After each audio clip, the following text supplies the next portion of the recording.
Thank you for that great introduction. Wow, it's so great to see such a big crowd tonight. I wrote my book, Broad Influence, the idea came about 2.5 years ago. I was covering the government shutdown, and the women of the Senate came together during the government shutdown to restart the negotiations to reopen the government when none of the men would talk to each other. And I had a lot of interest in writing a book out of that, but all the women of the Senate, frankly, were writing their own books, and they didn't need one from me. But what interested me about that episode was that it was the first time the Senate was 20% women. And they ended up producing 75% of the legislation that passed the Senate that session, which is a huge number for, considering they were only 20% of the Senate. It was, I will grant you, the most unproductive session in modern history. But what little pieces of legislation did get through, and they weren't so little actually. Some of them were a $1 trillion farm bill, a transportation bill. You had water resources bill, Violence Against Women's Act. All of those were gotten through by women. So I thought it was really interesting that they had such a profound impact on the Senate, and it was so clear to see that they could work and function across party lines at a time when nobody else could. And that is partly due because Washington has become increasingly partisan and increasingly unknown to each other. So it used to be back in the days of, Bill Clinton and Newt Gingrich, or even farther back, Ronald Reagan and Tip O'Neill, that members of Congress would live in Washington. They would have their families in Washington, they would get to know each other, and they would only ever go home for long recesses. But under Newt Gingrich, he changed those rules, and he increased congressional salaries to allow members to travel home and encourage them to get out of the Beltway, encourage them to spend more time in their districts. And that was good in some ways because they got to know their constituents a lot better, but in other ways it was bad for sort of functioning in Washington because they didn't get to know their fellow members that well. And so, as members have gotten older, senators have gotten older, and the old friendships have begun to die, there aren't a lot of members who know people across the aisle, let alone who are friends with people across the aisle and who trust people across the aisle. And the women kind of kept them, had kept this friendship, had kept these monthly dinners going throughout the entire last 20 years, and so they had formed these bonds that helped them trust each other, reach across the aisle, and actually get stuff done. So it was really striking to me the huge impact that the women had in the Senate. And after I wrote that article, I had a lot of response. Actually, it was probably one article I've written out of anything I've ever written that had the most amount of response. And I had letters from all over the country, and women started writing to me saying, the same thing's happening in my area. And so I had a woman from the Navy who wrote to me about how the Navy integrated its ships. And they were asked by the Supreme Court to integrate their ships in the 1970s. And their first sort of attempts to integrate their ships in trial and error were terrible. The handful of women that were on the ships was sort of miserable for everybody involved. But they finally figured out that it takes at least 20% of a ship to be women, and their goal is actually 25%, out of which at least 25% of the officers on the ship have to be women in order for the ship to function well. And in fact, those ships function better than the ships that don't have women on board. And so they mandated that you had to have at least 20% women on these ships, and it's actually it's worked out pretty well. And so I also had a friend who worked on not on Wall Street, but on corporate boards, and she said, well, there's this thing called the 30% Club, where there's a goal to get 30% women on all corporate boards because there's a real discernible impact that is reached when women have reached 30% of that institution. And so I got really interested in the idea of critical mass. And so it's somewhere between 20 and 30% of an institution. When women reach that kind of tipping point, they begin to change the way things are done. So the idea of critical mass actually comes from science. It is the point at which a chain reaction can no longer be stopped. So think of it in nuclear terms. It's the point at which a nuclear reaction cannot be stopped and the bomb is going to go boom no matter what. And it's the same kind of impact that you have in sociological terms. When you reach critical mass, whether it's gender or race, it is literally the point in which that minority goes boom, and it has a huge impact on that on the underlying institution. And it's actually not just applied to gender, but also race. And so you see during the integration in the South of, after civil rights, integration of schools, the government actually mandated a quote-unquote critical mass of 20% in all those schools because they felt that was the minimum threshold to which the schools would fundamentally be changed. So it turns out there's a huge body of research out there that shows that not just in legislatures or corporate boards or Navy ships, but all over in all different kinds of institutions, when women reach that threshold, it really does make a difference and they change the way things are done. And so the book looks at all the areas in which we're reaching this critical mass, and then it looks at the areas in where we are pretty far away from reaching that critical mass and why it's really important for us to get there. So one of the surprising things that I found was that there are the places where we're reaching critical mass is actually the government. So all three branches of the government are reaching critical mass at about the same time. So you have Congress, which I already talked about, the Senate, which is at about 20% in both Senate and House. 35% of the federal bench is actually female judges, and it's even bigger in state benches. 40% of state benches are female judges. And about 30% of the administration, upper-level civil service and political appointees are also women. And so you see these areas where women are really reaching critical mass and having these impacts across the board in the public sector.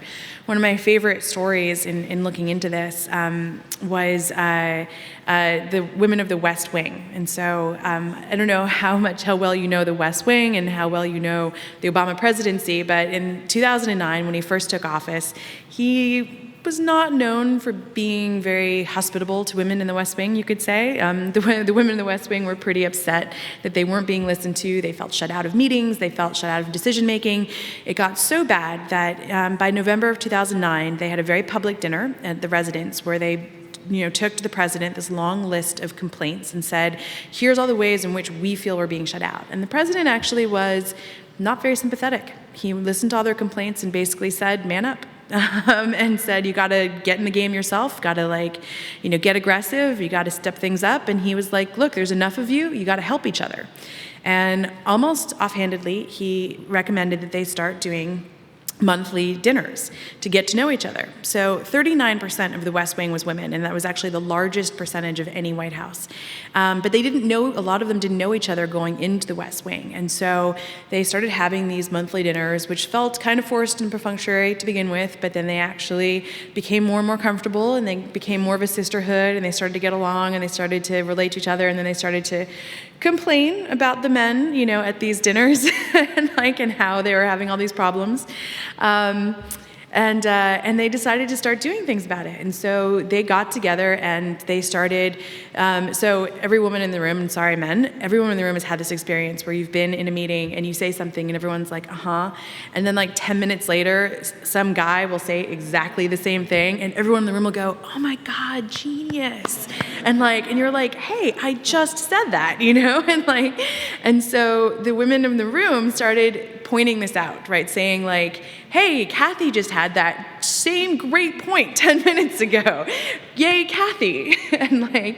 And they started finding out when they were excluded from meetings. So the president's staff secretary, Julie Brown, started texting her, other female colleagues when they were shut out of meetings and saying, hey, they're meeting in the Roosevelt room right now. You might want to get over there, and they started exchanging advice. Melody Barnes, who was the president's domestic advisor, had all this great advice about in professional settings, you should maybe only wear a one-piece bathing suit, have 2 drinks, and only conservative dancing. And they, exchanged all different kinds of tips like that. And ultimately, it really helped them get into the game. So the chapter actually ends with this, my favorite anecdote of the book, which is with Stephanie Cutter, who is a communications person, or one of the top communications people in the first administration for Obama. And Nancy Ann DeParle and Alyssa Mastromonaco, who were co-deputy chiefs of staff. And it was I think July of 2011 during the grand bargain negotiations. And they heard one Sunday of this meeting that was happening in the Oval Office between David Plouffe and Larry Summers and the president. And they were like, I cannot believe we've been left out yet again. This is ridiculous. we can, Nancy Ann DeParle was head of policy.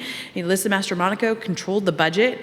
And Stephanie controlled all the messaging. They were like, they can't make decisions without us anymore. So this is ridiculous. And so they gathered in front of the Oval, and they sort of mustered up their courage, and they just walked into the Oval Office uninvited. And they sat down at the meeting, and the president looked up and was like, "Hi, guys." And they were like, "Hi." And they just started participating, and the men got the message, and they were never left out again. But it's great, and it's actually really funny because I tell these stories now, and I was on a panel with Bernadette Meehan, who is the National Security Council spokeswoman in the second term, and she was like, it was so striking reading your book because she was like, the second term turned into this giant yaya sisterhood where the whole White House is run by women, and there's like no men who make any kind of decisions anymore. So she was laughing about how different it is now, that there's no sense of being left out. And that, to me, really encapsulates critical mass. It's, when the workforce kind of normalizes and you don't feel like it's weird to be the one woman or the two women or the maybe three women in the room, and it's just a normal functioning society, and everybody talks and everybody's listened to, and that's just the way it is. And so that's the public sector. And there's a lot of reasons why the public sector is doing better than the private sector. The private sector, 10 years ago, actually led the public sector. So they had 17% corporate board representation and about 20% representation on the executive workforce. And but in the last 10 years, they've stalled. They haven't made any progress. And part of that is because, well, there's a bunch of reasons. Well, one, public sector unions are a lot stronger, so they have the ability to really enforce all kinds of, like if you take maternity leave, your job is absolutely guaranteed when you come back, things like that. But then secondly, the public sector is actually better for women in terms of if you want to run for office or if you want to have kids and you can kind of want to ramp up slowly. So New Hampshire is my favorite example of this, which is probably one of the most representative democracies in America. It has 3 million people, and yet it has 400 members of its lower house. So each one of those members represents like 10 people. And it's a really tiny leap from running for school board to running for state legislature. And in 35 states, New Hampshire and 34 others, being in your state legislature is actually a part-time job. So it's very easy for women to have kids and to ramp up their responsibilities as their kids get older and they start chairing committees, they start running for higher office, which is why in the last 5 years you've seen New Hampshire have female governor, not one but two, female lieutenant governors, female AG, and their entire congressional delegation, half their state senate are all women. So it's a very representative, very empowering democracy for women in New Hampshire. So there are also other reasons why women tend to self-select into public service versus private sector. So the lead of that chapter is one of my favorite sections to write. It's actually about Silicon Valley, which is one of the worst areas for female representation.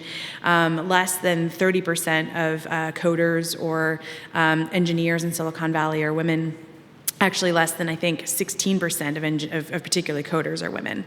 And the 30% of women that work in that workforce tend to be human resources or press people or, risk mitigation people or accounting, those kinds of things. They're not actual sort of people who run the company.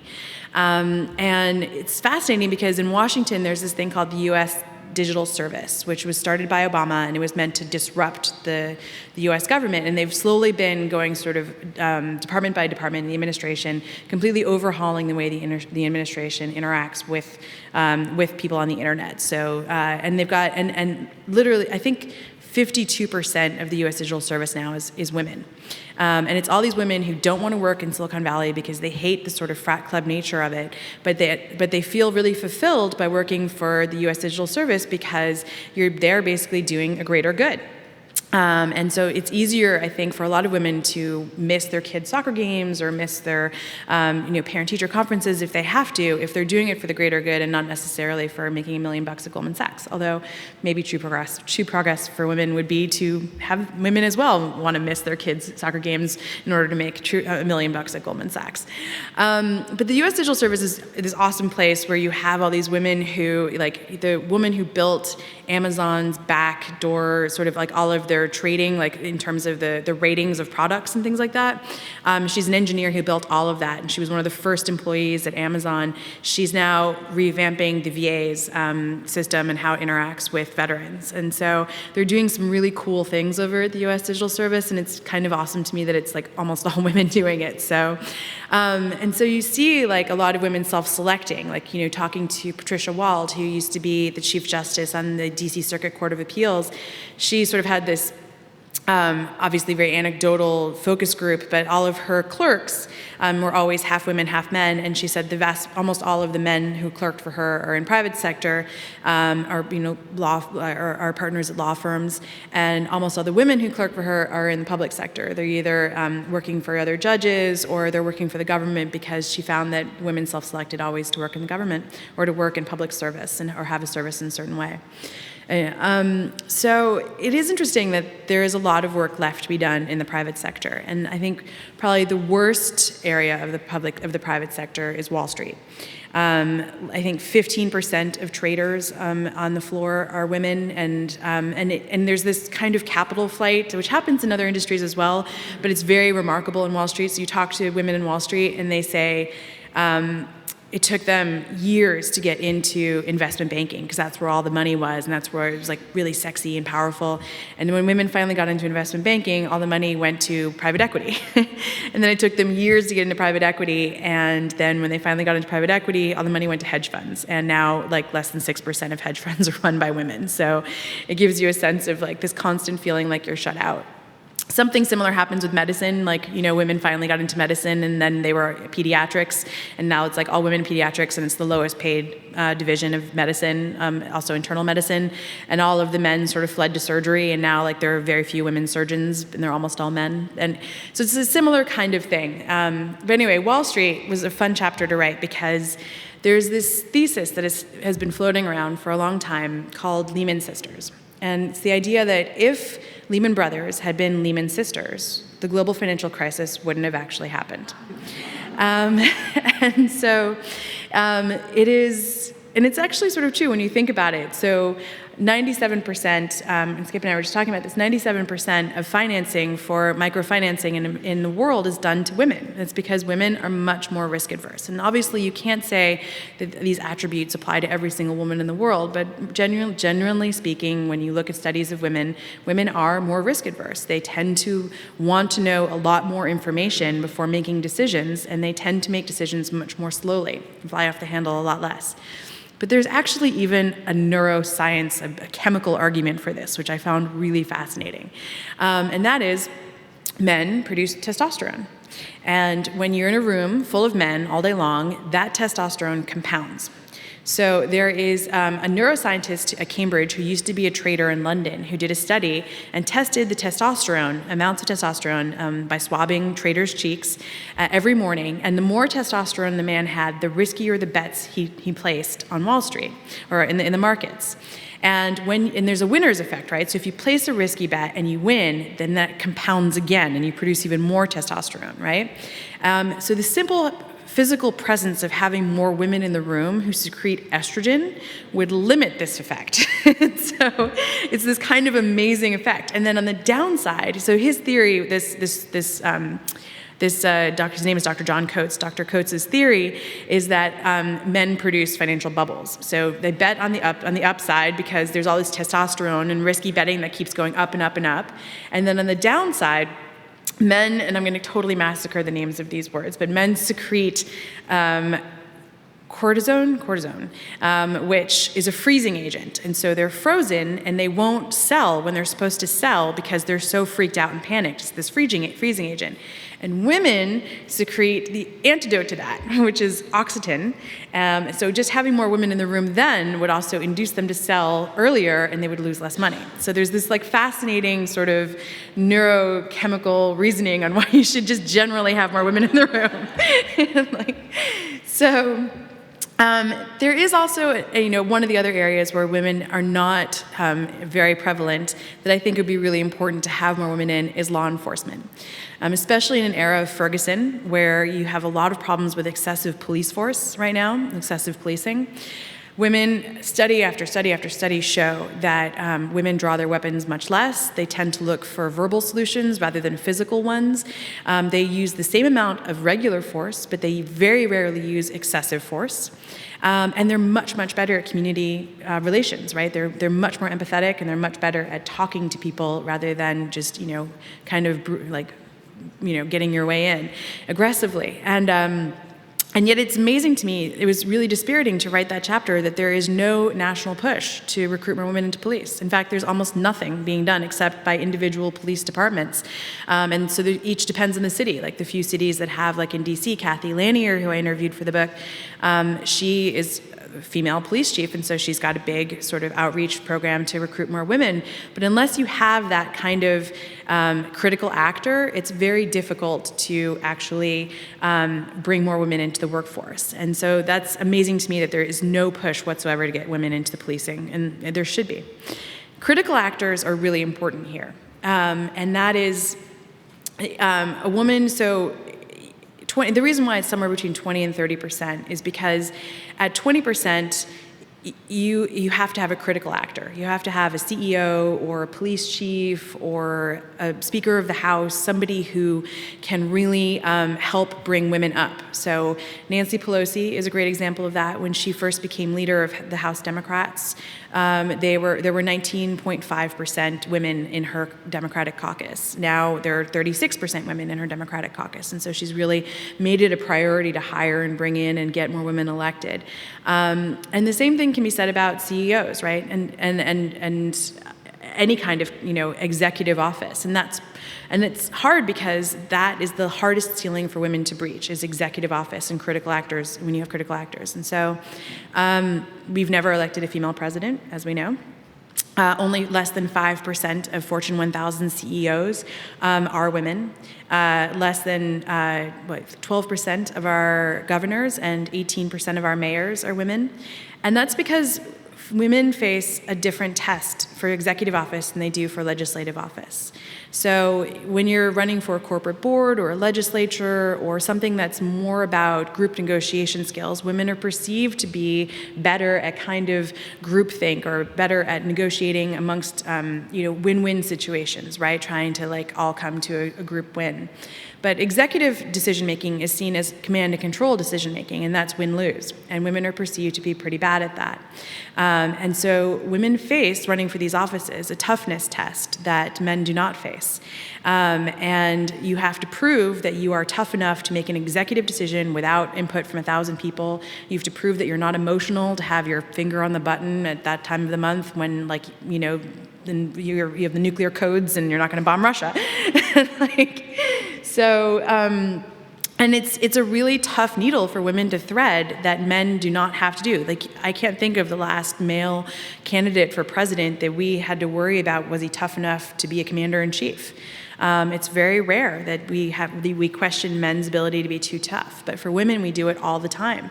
And you see it's such a tough needle to thread because you have to be tough enough to be perceived as a commander-in-chief, to be perceived as an executive leader, but you also have to be likable.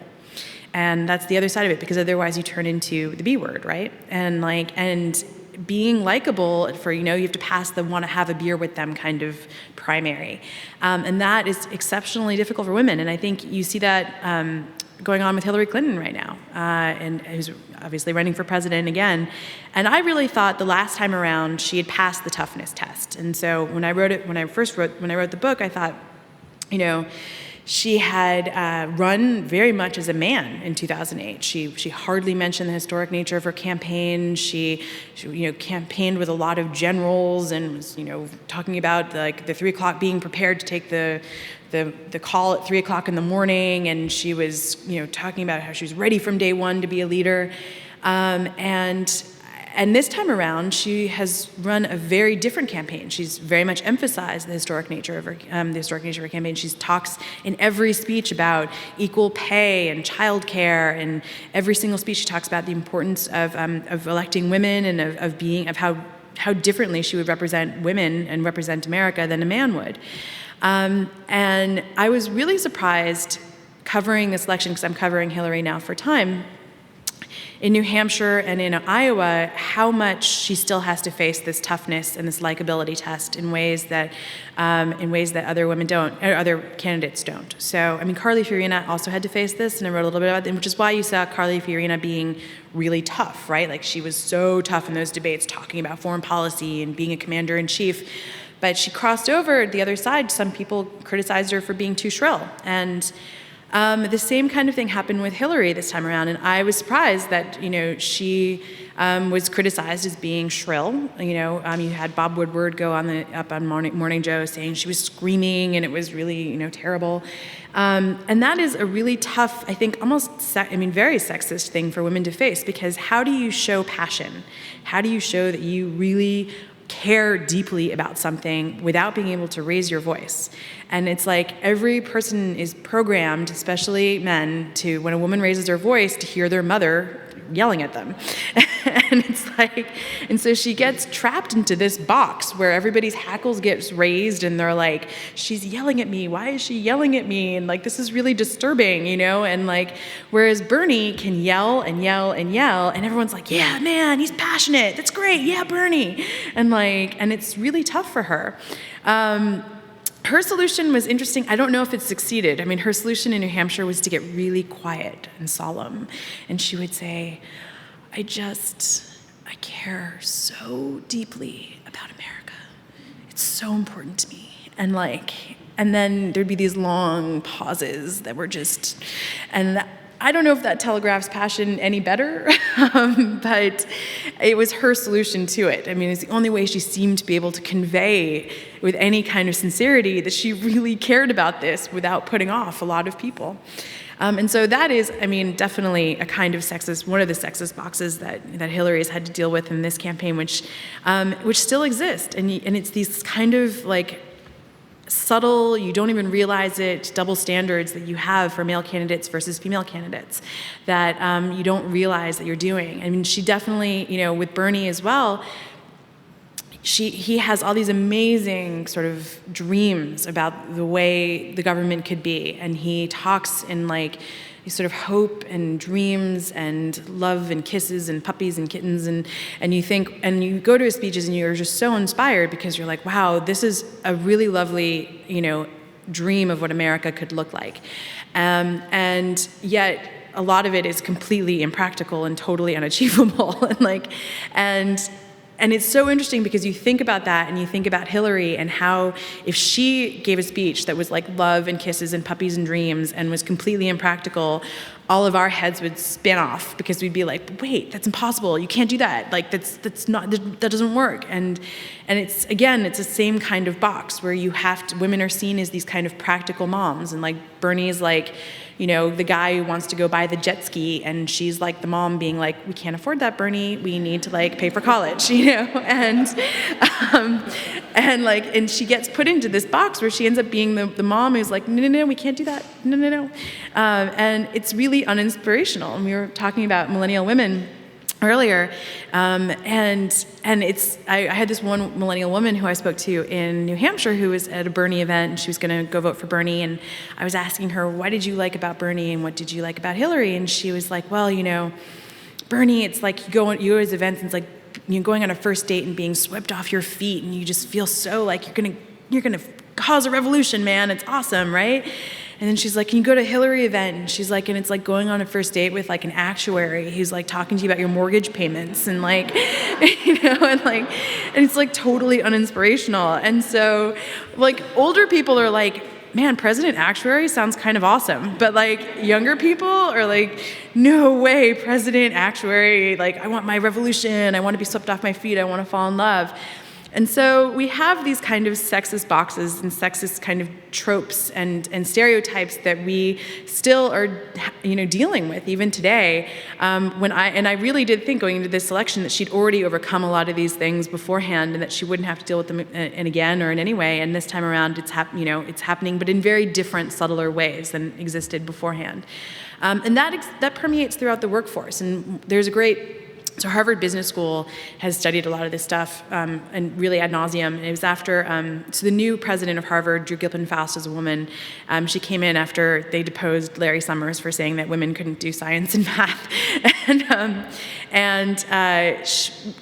of her mandates was to really bring a lot more women into Harvard and to change the way Harvard was made up in its faculty as well as its students. And one of the biggest problems to that was the business school, which was very heavily men and very heavily male teacher focused. And so they embarked on this big program to overhaul the business school and figure out how to get more female students in and also how to get more female faculty in. And the faculty at that point, and it got actually really bad, between 2006 and 2007, they lost 30% in those 2 years of their female teaching staff because the female staff could not handle the students. The students were, Harvard Business School, you have to understand. In order to teach at Harvard Business School as a man, you have to be like a former CEO, a former chairman of the board, you have to have a lot of life experience. There are not that many former CEO female women, like female professors. There just aren't that many women who have done this before, right? So the pool of talent for teaching, for female teachers are all like, we're the women who teach like quantitative economics, or the women who teach risk, or the women who teach accounting. And they tend to be younger, and the male students completely disrespected them. They wouldn't listen to them. If they didn't wear makeup to class, they got mocked. Like the male student, their own students mocked them. It was like really crazy. And they had this, so they had to completely look at how the school was functioning and how to make it better and how to bring more women into this workforce. And their solution was to very seriously look at the biases that exist, but also really focus on the unconscious biases that exist. And so in the workforce, women face a lot of unconscious biases that you don't even realize are happening. So you may, if you've just had a kid, your boss may think, oh, she'd be great to send on that trip to Tucson for a week for this conference, but he may not ask you because he thinks to himself, oh, she just had a kid, she won't want to leave the kid. Well, that should be your choice, not your boss's choice. And if you want to leave your child and go do this because you want to, advance your career, then you should be able to. But that is an unconscious, sexist, paternalistic kind of, response to it. And it's completely unconscious. He thinks he's doing his female employee a solid, and in fact, he's not. And so Harvard did these great studies of where does the unconscious bias exist and how do we mitigate it today? And I encourage you to look at their website. It's great stuff. And so anyway, I feel like, and I want to throw it open to questions because I want you guys to I love conversations like this and I want to hear what you guys are thinking. So I'm going to wrap this up by saying that I was very taken aback, having written this book, that so many unconscious biases existed in the political sphere that I thought we sort of had begun to overcome given all the progress we've made so far. And I was also taken aback by the unconscious biases that exist in the private sector. And my hope for the future is that the millennial generation, and this is the thing that with Hillary again, and reaching out to young women, millennials are the first generation that were born believing absolutely in the equality of sexes. It's like to them a no-brainer, and it is a hallmark of their generation.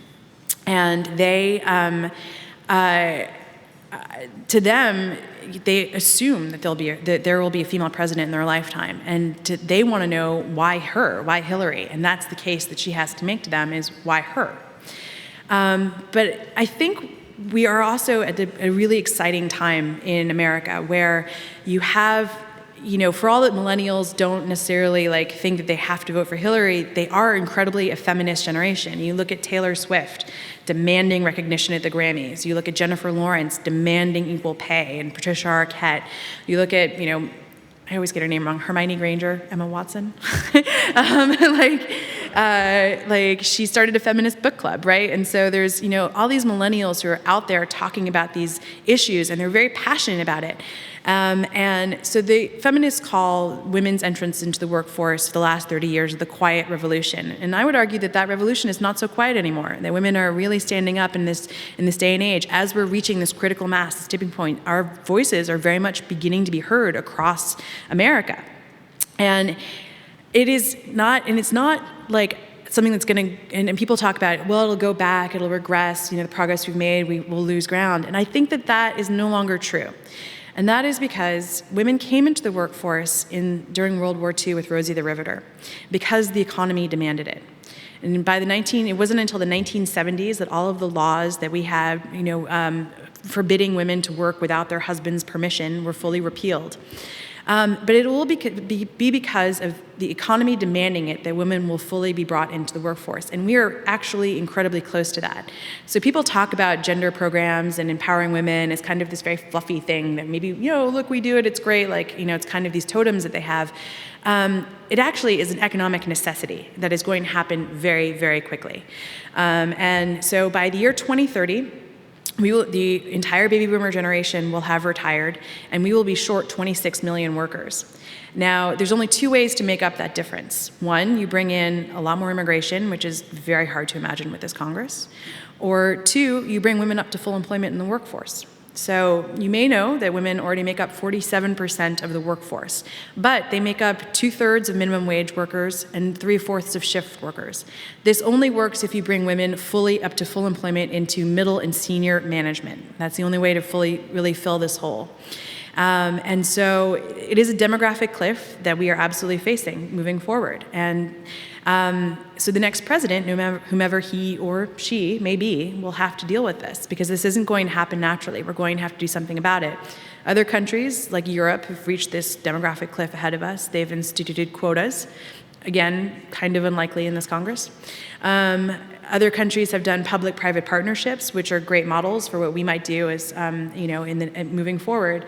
But no matter what, we will have to deal with this, and we will see women reach, I believe, not just critical mass throughout the workforce, but parity in our lifetime because our economy will demand it, which I think is awesome, and I can't wait to see it happen. So that's basically it, and I want to leave it open to questions now, and I want to hear what you guys think. Jay, thank you very much. Okay, please raise your hands, and we'll get the microphone to you if you have questions. Goodness gracious. All right, let's go right here. Wait for the microphone to come right at you. You talked a lot about the disparity in men's perception of women, but as a president of my company, I have to tell you that I deal a lot with the perceptions of women.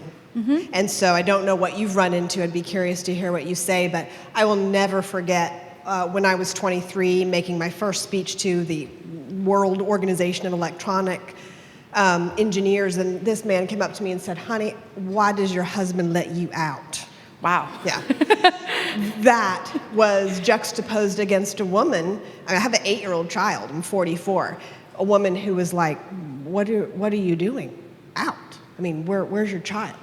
So, I deal with it on all fronts, and I think we have to be fair to ourselves and say we are part of our own enemy. Mm-hmm. I wouldn't say largely, but to be fair, we've got to look at our own upbringings and our own perceptions and really begin to address this with this next generation. They don't seem to be victim of it, but especially in the South and some communities outside of that, certainly, mm-hmm. it's a problem. Mm-hmm.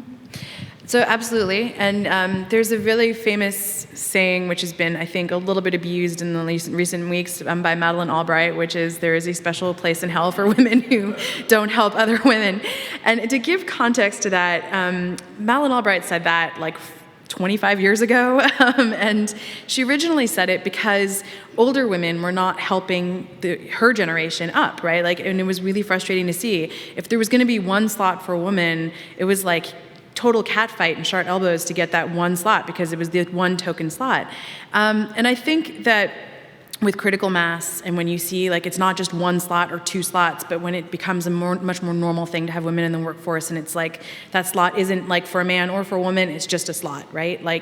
I think you see less of that, and certainly coming up, the younger generations, you don't see that kind of. I've certainly had that. I've had one female woman who I worked with who was much older, and I really hoped that she'd be a mentor, and she was totally competitive and catty and was really hard to deal with. But I think amongst my generation, I remember when I first started covering the White House when I was, it was 2002, I started covering the Bush White House. And there were maybe 10 women on that beat, and out of a White House press corps of 200 something. Now it's I feel like I've been at the forefront of a lot of critical mass, right, in my life, where now, I mean, it's easily, there must be 50 or 60 of us covering the White House now as women. And you saw, President Obama give a press conference, a year and a half ago now, where he called on only women, right? And so I feel like women in my generation, certainly, DC is amazing for that. And it's something that, it's like the most women's groups I've ever seen anywhere. And I actually spoke to Sheryl Sandberg about this at one point, and she said that she'd actually based Lean In off of a lot of the women's groups that she saw in Washington when she was working for Larry Summers, and that's because DC is like an insane networking place for women. I mean, everything in Washington is like there's like the opposition research group for like Republican women, and then there's one for like the Democratic women, and then there's like a bipartisan one, and you're like, okay, it's like really obscure areas, right? Of like women's groups, like every possible you can imagine group has like some sort of women's group, and I think that really helps. And that formed in many ways because the institutions in DC kept women out. So even in the 1990s, in the beginning of the Clinton administration, you had like the Gridiron and like, and the Alfalfa Club and like all this sort of, even the Press Club wouldn't allow women in for a long time. There was all these groups that wouldn't allow women in, and women just were like, okay, well, we'll start our own, right? And I think having those, like having your peers around you really helps with that, and like and women who have come up alongside of you versus, but I do agree that it is a problem that not everyone's a sister, and they should be. Eric, you have a question? Right here. Well, my name is Eric Wilson. I run an education organization called No Quick Back. So I'd like to talk a little bit about public education. Sure. About the teacher shortage. I think this group is... Hold the microphone up close. How about that? Yeah, there you go. I think 76% of teachers are female. Mm-hmm. And our country's facing a major shortage in teachers. Mm-hmm. So could you talk a little bit about what you've seen in other industries reach that critical mass and how school districts, states, and even the federal government might be able to help? If we're going to close that shortage, we're going to have to change that ratio of 75 and 25? Absolutely. So they called this last recession the man session because men lost their jobs in much greater numbers than women did. And in fact, men have been forced or been encouraged to go into sectors that were predominantly female until recent years. And so education is one great example of that. Nursing is another great example. Social work. And there's this thing that there's a now phenomenon on the other side of that called the glass escalator, where men who go into predominantly female professions end up getting promoted at much higher rates because women are like keyed innately to listen to men more than they listen to women. And so all the women in that profession, they see a man coming in and they're like, they listen to him much more keenly than they would his peers who are female. And he ends, even if he's not as qualified, or he ends up getting promoted a lot quicker. So it's a thing that within the education world they've talked about, and it's the NEA is aware of, and they're doing things. But it is something that is changing. Although not, I did talk to the teachers unions for the book, and they say that there is, it's not that they're doing outreach to men. They're not like trying to recruit men, but they kind of say, well, but we probably should, because there is this disparity. There is a lot of there's a lot of gaps where more teachers are needed, and women are not necessarily stepping into those jobs, but men who should, right? Like because they have the ability and the training, and they should do it.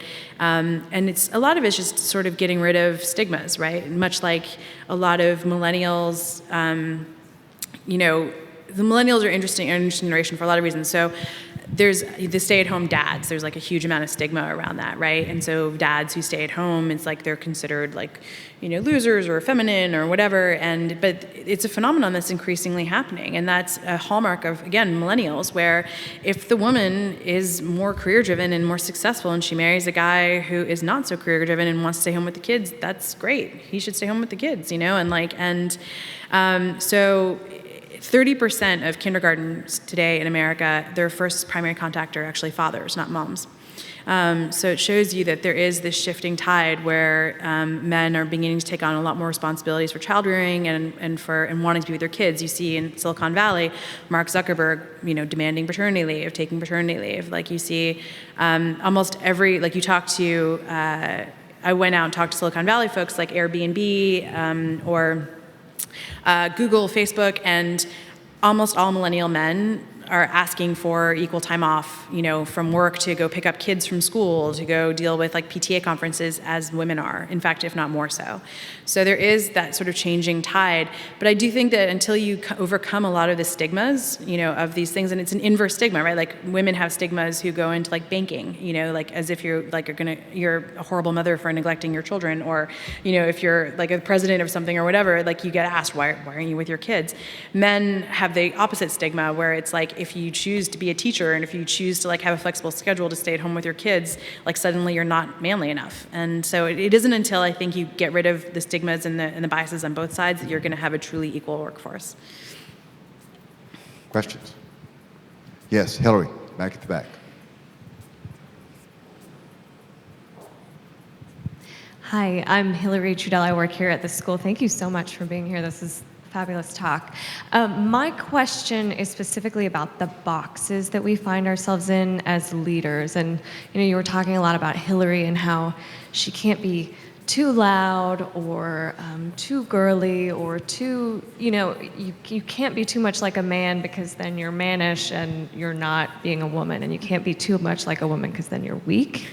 And so I'm really curious about what is the solution to that in terms of communication and the way that we as women present ourselves to the public, and how can we not be reactive but instead make our own path for how we're going to come across? Thanks. Great question. So I think two things. I think one, you have to be authentic, right? Like, and if you don't run as yourself, people sense it, people smell it, they know it's not you, and they don't appreciate it. And you have to be unafraid to run as you are. So I wrote some of the book at Harvard. I was a fellow at the Institute of Politics, and one of my co-fellows was a woman named Christine Quinn, who had run for mayor of New York. And she is, she's a lesbian, and she is a very tough cookie. But it was amazing to me that she was considered too tough to be mayor of New York, like literally.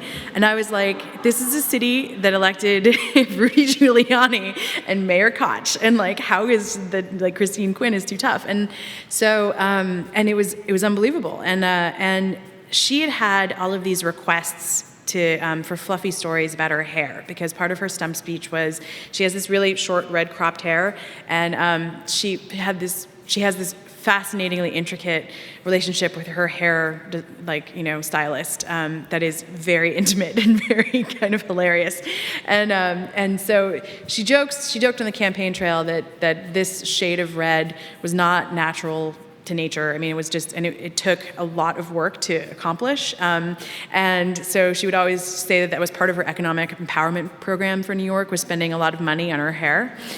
And so she had all these, requests from the New York Times and other people to do stories about her hair. And she was like, that is so sexist. You would never ask Bill de Blasio about his hair. That's ridiculous. I'm not going to do that. But that was her. That was authentically her. And you know what? If she'd done it, it would have softened her image because she was perceived as too tough. And so her biggest regret in that race, or one of her biggest regrets, was not just doing something about her hair, because she loved talking about her hair. That's her, and it would have made people see that side of her. So I think that you just have to be unafraid to to sort of say, I am who I am, and show people that side of you. Like, I had another, Christine Gregoire, who's former governor of Washington State, had a couple of great stories to that effect. And she ran she was AG of Washington State, and then she ran for governor.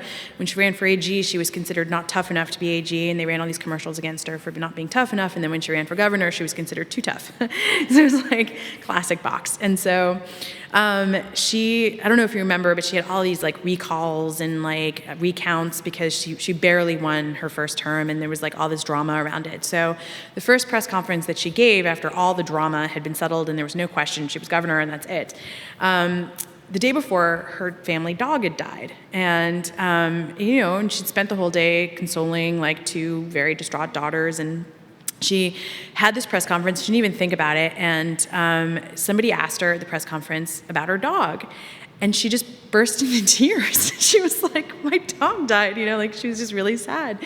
And she was like, and she left that press conference and was so mad at herself because she was like, God, I cannot believe that my first time, like my first press conference where I'm like showing authority, that I like cry. She's like, there's no crying in politics. That's terrible, you know? And so she like literally shut herself in her office for the entire afternoon, just so furious with herself that she'd let that happen.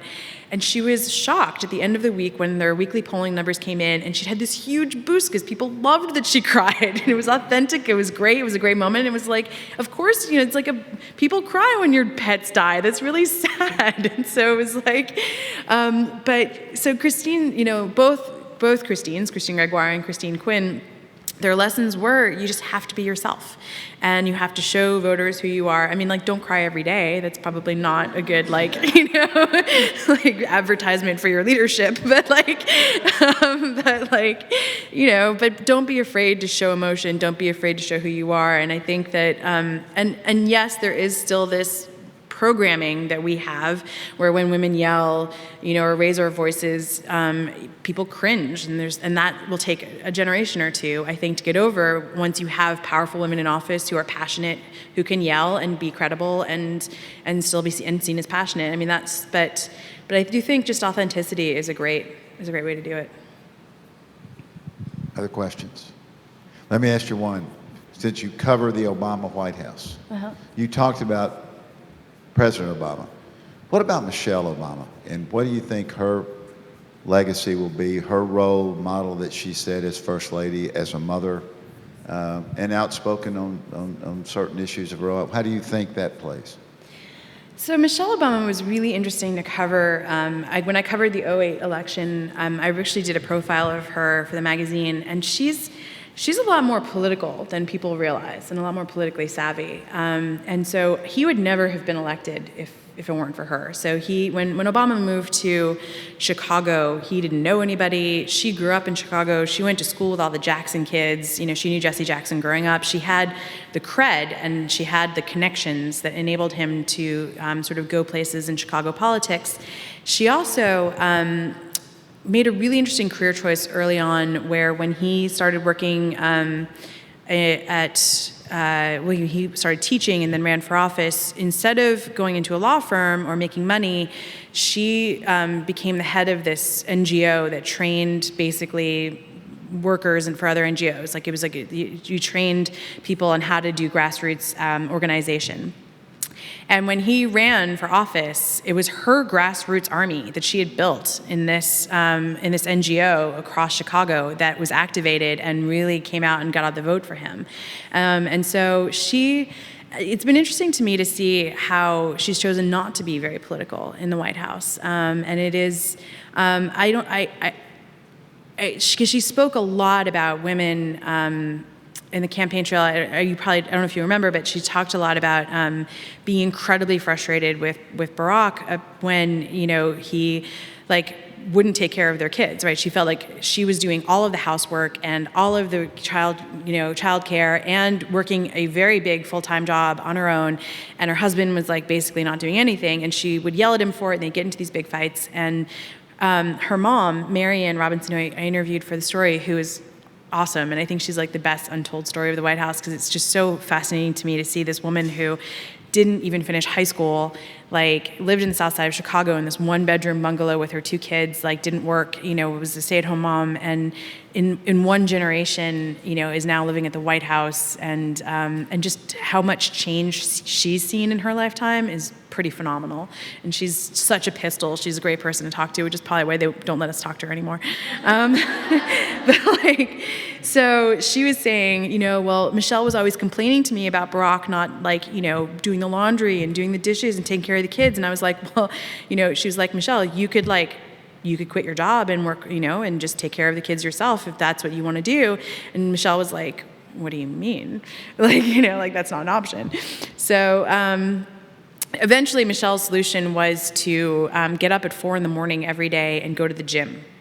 And she would be at the gym when the girls woke up, and Barack would be forced to get the girls up, get them dressed, have them, give them breakfast, and she would go, come back from the gym all fresh and relaxed, and have her a nice breakfast, and the girls would be off to school, and she'd be like, great, I forced them to do something, and so that was sort of her solution. But it'll be interesting to see what she does after the White House. I think her voice hasn't fully been heard now, and she wanted to give this platform and this space to her husband to do what he wanted to do. And I do think she'll be, especially now that her girls have gotten older and going off to school, I think after Malia kind of gets off to college, she'll be much more engaged, and we'll see what comes out of her. It'll be interesting. Although running for office is a doubt. I don't think she'll ever do that. Well, Jay, thank you very much for being here. This is excellent.